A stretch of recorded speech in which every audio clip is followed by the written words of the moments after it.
Imagina despertar y descubrir que tu país está en quiebra. El dinero en tu bolsillo pierde valor con cada hora que pasa. Los bancos han cerrado sus puertas. El presidente aparece en la televisión nacional y anuncia que todos los bancos privados del país ahora son propiedad del Estado. Tus ahorros quedan congelados. Tu futuro, incierto. Esa fue la realidad para millones de mexicanos el 1 de septiembre de 1982, cuando una nación orgullosa y ambiciosa colapsó bajo el peso de sus propias deudas y se declaró en bancarrota. México no era una economía atrasada ni marginal. Solo unos años antes, el país había sido aclamado como una estrella en ascenso, un gigante petrolero en formación, un símbolo de cómo el mundo en desarrollo podía tomar el control de su propio destino. Los bancos internacionales de Nueva York, Londres y Frankfurt no podían prestar dinero a México con suficiente rapidez. El gobierno pidió préstamos masivos, confiado en que los crecientes ingresos petroleros pagarían todo. Los políticos hablaban con orgullo de la independencia frente al dominio estadounidense, de un México que lideraría el mundo en desarrollo hacia una nueva era.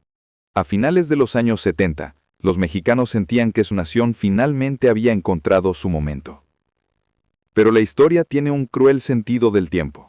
El mundo estaba en agitación. Las crisis petroleras de los años 70 habían sacudido las economías de todo el planeta, y la nueva riqueza de México provenía directamente de esa inestabilidad. Estados Unidos se ahogaba en inflación, y cuando Paul Volcker asumió la presidencia de la Reserva Federal en 1979, hizo de su misión aplastar esa inflación, incluso si eso significaba elevar las tasas de interés a niveles dolorosos. Para México, que había pedido prestado en dólares estadounidenses a tasas variables, esto fue una bomba de tiempo. Cada aumento en las tasas de EEUU hacía que la deuda mexicana fuera más cara, y cada caída en los precios del petróleo reducía sus ingresos. En casa el gobierno proyectaba calma. El presidente José López Portillo insistía en que el futuro de México era brillante. El petróleo era el nuevo oro, y México tenía mucho. La visión era simple: pedir prestado ahora, invertir en crecimiento y pagar todo después con dinero de petróleo. Era la misma lógica que había alimentado burbujas a lo largo de la historia económica. Los ingresos de mañana siempre cubrirán los gastos de hoy.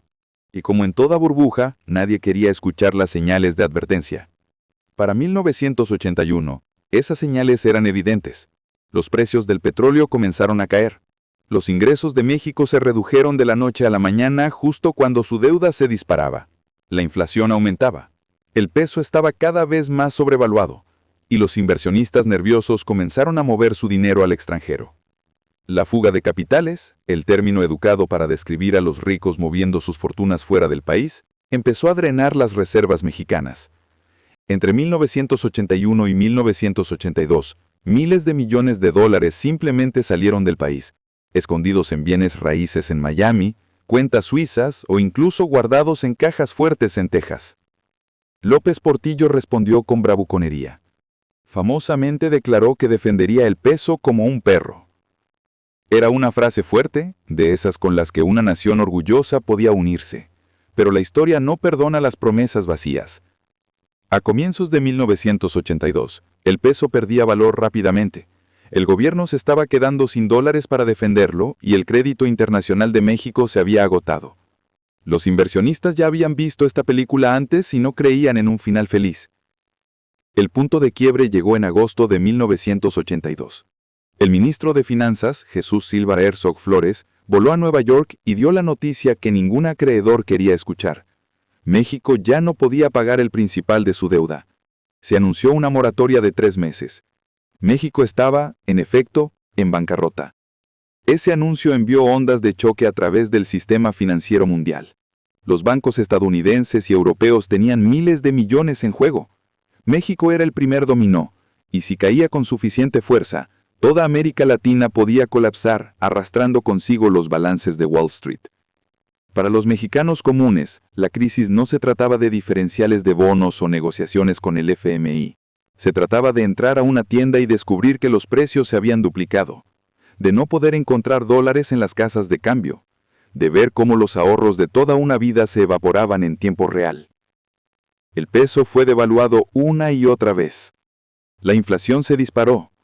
Las promesas de prosperidad del país se convirtieron en desesperación. Y entonces llegó el golpe que nadie esperaba.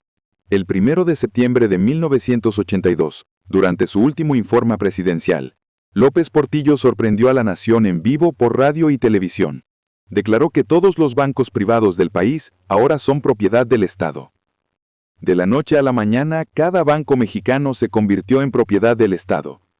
Junto con la expropiación vinieron estrictos controles sobre el cambio extranjero.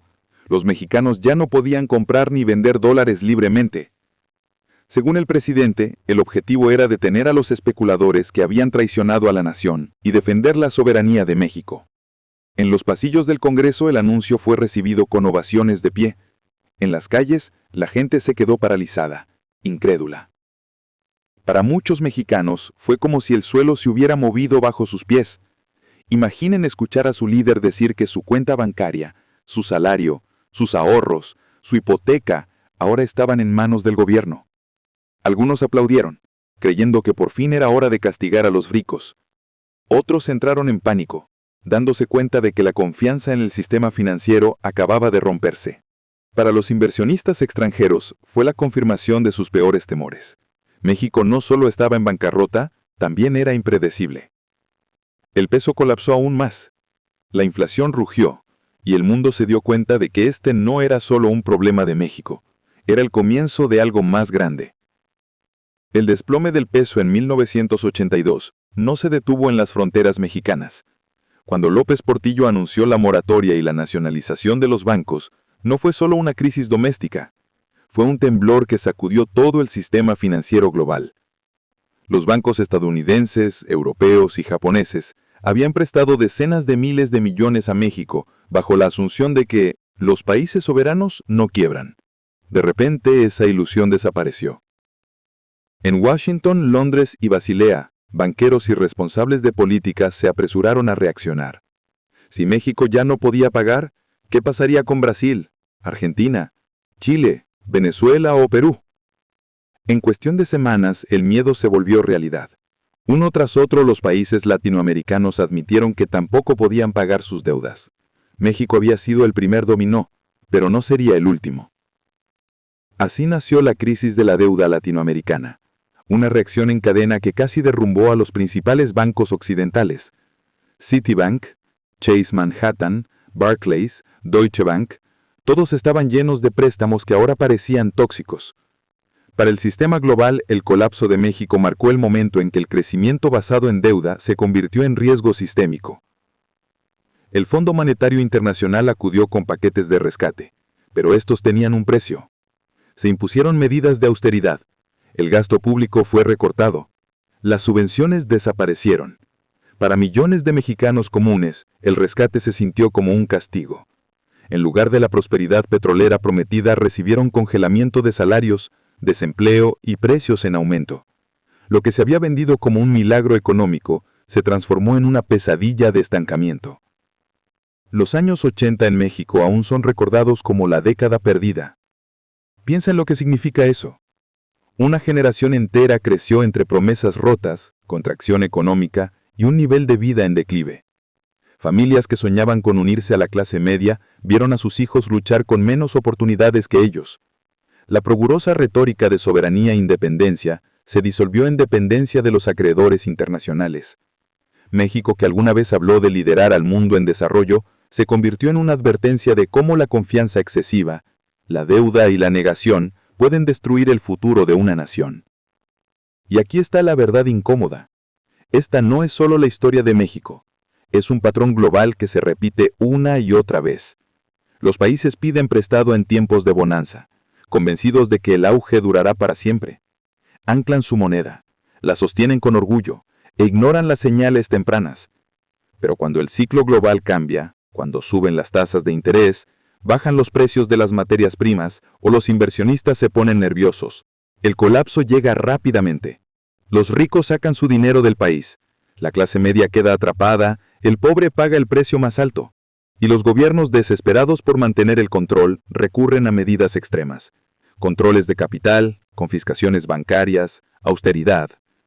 Si crees que esto es solo historia, piénsalo de nuevo. En 2008 el mundo vio cómo los bancos en Estados Unidos y Europa estuvieron al borde del colapso. Los gobiernos intervinieron con rescates, pero la gente común pagó el precio con desempleo y pérdida de viviendas. En 2013, Chipre sorprendió a Europa al congelar cuentas bancarias y confiscar depósitos para estabilizar su sistema financiero. Los argentinos han vivido repetidos colapsos del peso, cada uno borrando los ahorros de toda una vida.